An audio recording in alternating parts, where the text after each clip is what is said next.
de contas, IA tá no hype? É bolha ou não é bolha? Sendo ou não, qual é o impacto disso no nosso dia a dia de trabalho? Já estaria mesmo a IA generativa no vale da desilusão? E nós já falamos sobre esse assunto aqui, mas vamos voltar nele, pois ninguém menos que o Sam Altman, o CEO da OpenAI, veio a público falar do risco de bolha da IA, justo depois do lançamento do tão aguardado aí GPT-5. Só que ele mesmo saiu por aí distribuindo milhões para os seus funcionários. Enquanto isso, a Meta está tentando criar o time dos sonhos, com salários também astronômicos, para trabalhar no seu novo departamento, o Super Intelligence Lab. E ele tem o objetivo de criar e lançar a AGI. Então, pega o seu café para a gente discutir se tudo isso tem ou não cheirinho de detergente usado para criar uma grande bolha.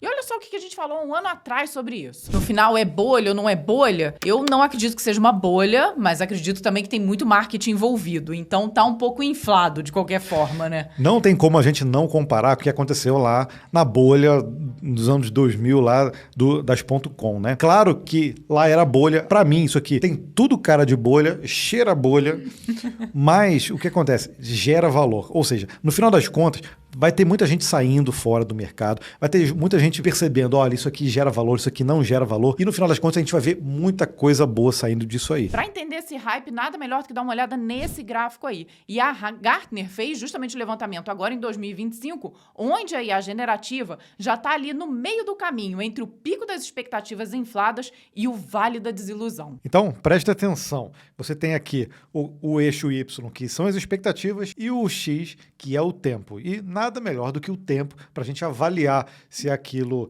que está acontecendo, né, o que estamos vendo na inteligência artificial é uma bolha ou não. E se a gente está descendo a ladeira, chegando na desilusão, é justamente onde todo mundo fala, é bolha, viu? Eu disse que era bolha. Era uma bolha. Pois eu é. te disse. Mas o que acontece depois, e aí a gente tem que saber qual é o depois. Porque a OpenAI só vai dar lucro em 2029? Poxa, será que a gente já vai estar lá vendo essa desilusão ainda? Porque a gente chegou aqui, sei lá, há 4, 5 anos já. Será que a gente tem mais gás para chegar ali no platô da produtividade Pois só é. em 2029, quando vem os lucros dessas empresas, será? Pois é, então. E eu continuo, então, com a mesma opinião. É bolha. Eu acho que as pessoas estão causando uma bolha. A gente vai tentar entender esse gráfico aqui com as notícias que estão rolando e você depois diz aqui nos comentários qual é a sua opinião. E esse ano já começou, né? Todo mundo já deve ter visto essa notícia.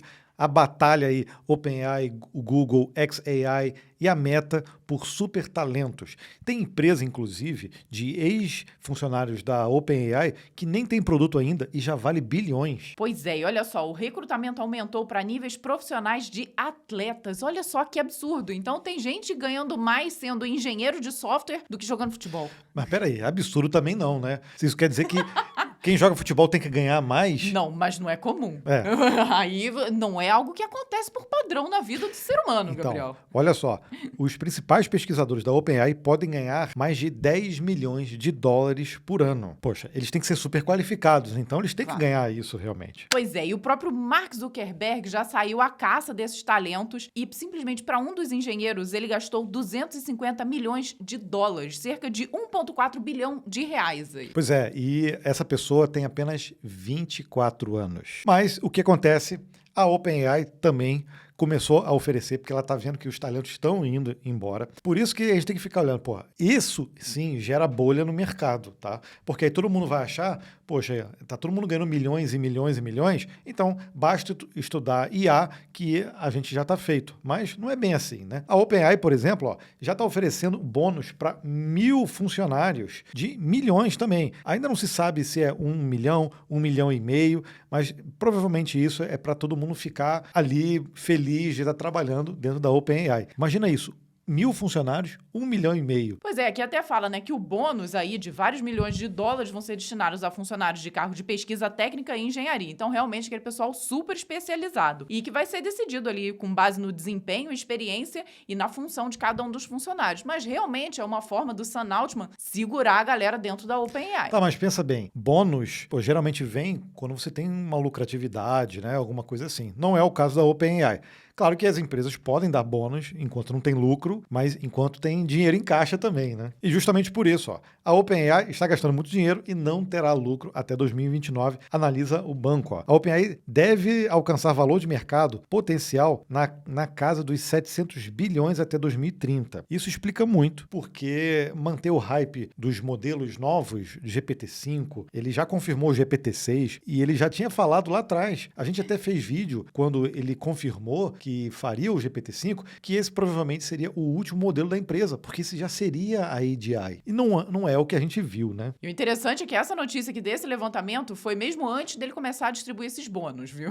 Então, olha a situação. Agora, já que o Gabriel puxou aí o GPT-5, nós vamos trazer aqui o que ele falou também no outro vídeo nosso, né? Se a gente começar a acompanhar, por exemplo, os modelos da própria OpenAI 3.5, 4, 4o, você vê que existe uma evolução, mas não é uma evolução tão gigante a ponto de falar assim, ok, agora quebrou o paradigma total, né? Por isso que quando a gente fala, a gente já fez vídeo sobre o GPT-5, que eles colocam lá no marketing deles como uma coisa realmente revolucionária, uma coisa perto da inteligência artificial geral, tudo, eu já fico muito pé atrás, realmente. Eu acho que isso é mais marketing do que qualquer outra coisa. Pois é, acho que o Gabriel estava adivinhando o futuro, viu? Porque o próprio Sam Altman admitiu que o GPT-5 teve um erro. E vamos combinar, né? É assim, acho que rolou uma expectativa durante anos pelo lançamento do GPT-5 e quando ele chegou, a gente viu que ele era algo um pouco melhorado, mas nada de AGI nem de perto, né? Eu acho que ele não contava que outras empresas iriam chegar tão perto também do que o próprio OpenAI conseguiu naquele momento. Então, a Anthropic mesmo, o próprio Google Gemini e outros modelos já estão ali no limite e muitas vezes até passando o modelo anterior lá, o GPT-4, GPT-4o. Quando ele lança o GPT-5, não tem tantas novidades assim. E esse hype de AGI e falar que, nossa, o mundo nunca mais será o mesmo e não sei o que, do jeito que ele fala, você vê que quando lança o GPT-5, coloca esse hype também e, na verdade, não acontece. Muitas pessoas até pedindo para voltar ao modelo anterior. Em relação, por exemplo, eu até fiz um teste lá bobinho, pedi para ele fazer uma conta com casa decimal e ele erra. Mas o modelo não foi feito para isso. Pô, não é AGI. Ele não tem nível para conversar a nível de PHD. PHD não sabe fazer uma conta de 8.1 menos 8.08. Entendeu? Ele não consegue fazer essa conta. É muito evoluído. A gente ama de paixão trabalhar com inteligência artificial, mas a gente sabe dessas limitações. Cara, essas limitações continuam. Em falar em bolha,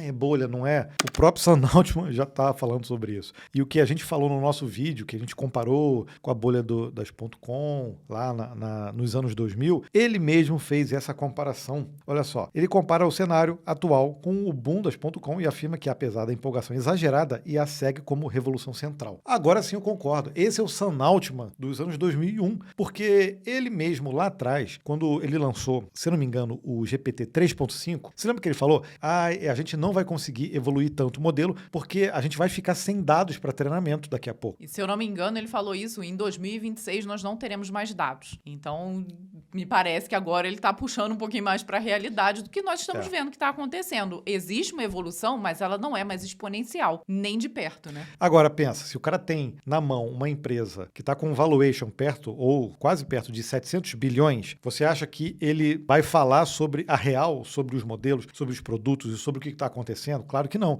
Ele tem que fazer o marketing dele. O interessante é que ele fala, né? Ele destacou que os investidores estão excessivamente empolgados. Por que será, né?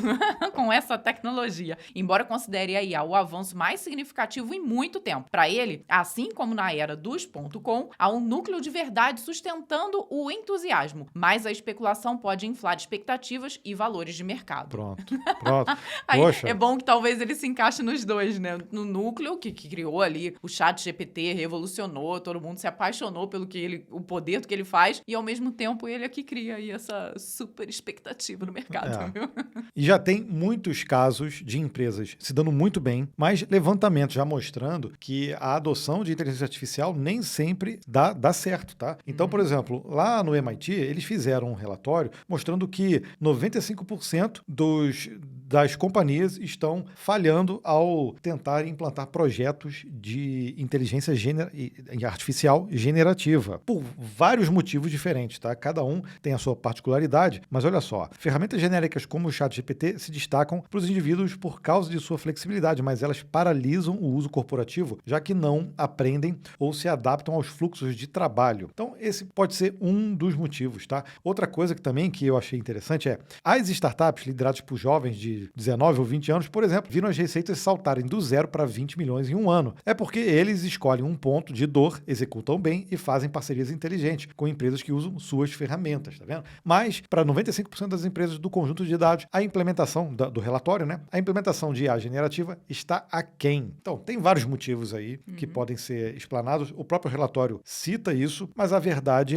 não é bala de prata para resolver todos os problemas. Não, pelo menos, agora no que a gente está vendo, né? Pois é, e cai no que nós falamos no outro vídeo também, né? Como está muito no hype, tudo agora tem que envolver IA. Você não pode desenvolver mais nada que não tenha IA no nome. E isso não é verdade, justamente porque não é uma bala de prata, não vai servir para tudo, né? E aí você vê, ó, a própria Meta congela a contratação de IA. Eu acho que eles já conseguiram ali, ó, 50 pesquisadores e engenheiros, já chegou no topo do limite ali de investimento, porque além de investimento em pessoas, que já está na casa das centenas de milhões ali, ele também precisa investir em data centers, em serviços, para poder rodar todos esses modelos que ele quer. Eu acho, vendo o Sam Altman falar que a expectativa está exagerada, que isso pode ser uma bolha, e o Mark Zuckerberg agora contratando essa galera toda, ele criando ali o Super Intelligence Labs, eu acho que ele pegou o bastão da AGI para ele. Me deu essa sensação também. Ele puxou, tanto é que ele pessoalmente foi tentar recrutar essas pessoas. Então, olha a importância que ele está dando para esse novo laboratório lá dentro da Meta, né?